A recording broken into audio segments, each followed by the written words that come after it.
uno munsi twatevye gufata urugendo ndakurahiye. Aha turacomotse hariya Imwaro.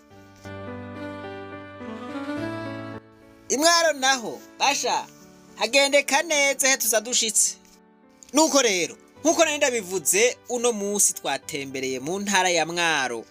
Neza na neza muri komine Nyabihanga. Twarumvise yuko hari bitagenda neza muri iyo komine. Nuko rero muti vyagenze gute none ga wamayinka? La ibi bintu nitanje ndakurahiye. Mwahava mubaza muti uwo tubona ninde? Iyo modokari yoyo nibiki? Mubona ngaha kuri iyi foto nuwahoze ari musitanteri wa komine Nyabihanga. Ubu nawe akaba yitwa Nizigimana Gerard. Uyu Nizigimana Gerard rero yagirizwa amanyanga atari make. Mu vyo yagirizwa harimwo gukoresha impapuro z'impimbano. Ubwa kabiri nukwiba. Ico twokwita mu gifaransa détournement des fonds de la commune Nyabihanga. Mu yandi majambo yagirizwa amanyanga y'ukwiba.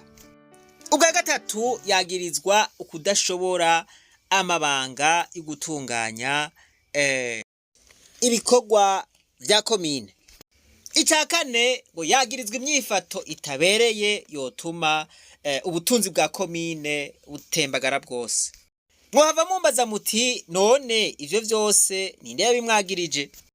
Ngo inama mpanuzwa jambo ya komine imaze kwitegereza ivyo yariko arakora, irakorana nawe iramutumira.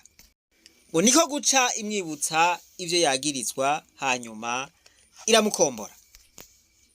Iyo nama mpanuzwa jambo ya komine imaze kumukombora, ngo yoba yaciye yiyonjorora abwira abapolisi ati hari ahantu ngiye ndagarutse. Ademara imodokari ya komine abaragiye. Ngo gushika nino saha nta uramukubita ijisho. Ngo inkuru y'umwana isubira inyuma. Mu rwandiko basohoye basavye yuko uwo musitanteri yoca atanga imfunguruzo z'umuduga, agatanga n'imfunguruzo z'ibiro yahora akoreramwo. Basaba kandi ko ababijejwe bofata ingingo zibereye kugira ngo asubirizwe. Iyo nama mpanuzwa jambo ya komine nyene muri iki canditse yasavye yuko ababijejwe boba baragena uwundi abarakora ibikorwa vya komine mu kurindira yuko hagenwa umusitanteri mushasha. Ikiriho rero kino gihe ni giki? Uwo musitanteri yaciye ava ngaho aragenda kandi agenda atwaye ya modokari ya komine. Eka ngo yagiye atwaye n'imfunguruzo za komine.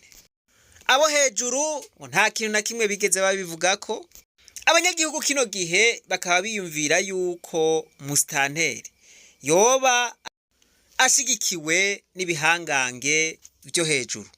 Abanyagihugu baragira bati ntivyumvikana ukuntu umuntu yotwara imodokari ya leta, ukuntu yogenda atwaye imfunguruzo z'ibiro, akamara imisi nk'iyo yose atanitetesi, ahantu hari inzego ziperereza, ahantu hariho abapolisi, ahantu hariho abasirikare.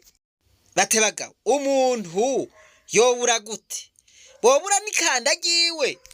Ngivyo rero ivyo abantu badatahura. Ngo mu nyuma niho havyuka urukurukuru. Ugo rukurukuru rukavuga yuko yosubizwa mu kazi hanyuma akagenda arariha buke ivyo yononye.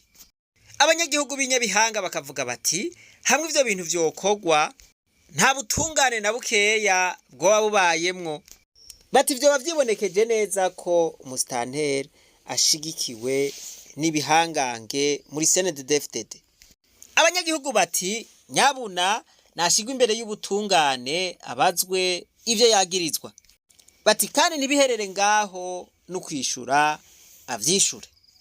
Barasaba abategetsi bo ku rwego rwo hejuru ko iki kibazo bocitwararika. Bati ntivyumvikana ukuntu umuntu ashobora kuzibira ibikorwa vya komine. Baremeza ko ibikorwa vya komine Nyabihanga bisa n'ivyahagaze. Natwe duti ibi bintu nakamaramaza. turibaza duti none yoba yari yivye imodoka ya leta ayicana he? Ivyo vyose ntaworeka kuvyibaza. Turasavye rero ababijejwe kugira ngo bafate iki kibazo mu ntoke kugira ngo ibikorwa vya komine Nyabihanga bisubire bibandanye nk'uko vyahora. Kubw'ibi vyose reka ndababwire nti reka twibananize rwa rugendo rwacu maze tugaruze umunezero Satani yatunyaze. Umuntu atarashika mu ishure ry'abarundi bose turamuhaye kaze.